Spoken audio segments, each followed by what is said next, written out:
Would you say then that some of the techniques used on you would be classified under the MK Ultra program? Yes, absolutely. Could you explain that? Could you explain that for viewers who are not familiar with MK Ultra? Okay.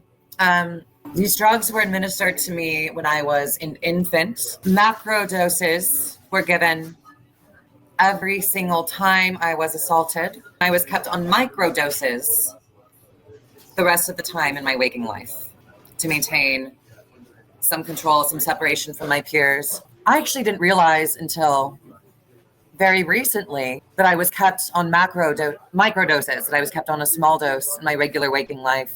Upon analysis of what would happen when I went on school trips away from Denver for a few days at a time, we would take trips to Washington, D.C. or New York or California.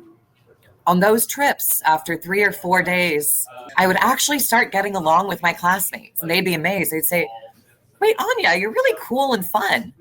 We like hanging out with you." I would end up being the center of the group and not understand why suddenly I'm connecting socially. We'd go back home. I'd see my family again. The next time at school or at synagogue, I'd feel in my own weird little bubble again. I was put on these large doses designed to knock me out when I was assaulted. Small doses to keep me complacent the rest of the time. What this did essentially was sever my memory. Everything that happened to me, everything that was boasted about to me that occurred on those large doses was locked away in what I thought was a nightmare fantasy world.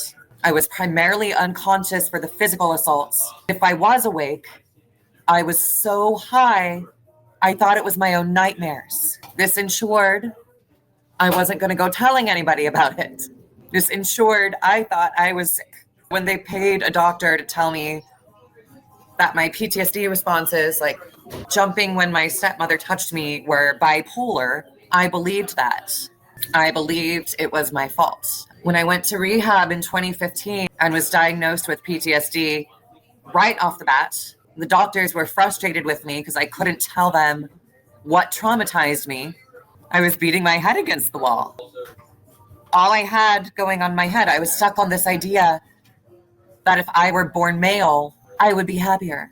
Because my experience of womanhood, I knew subconsciously, was slavery.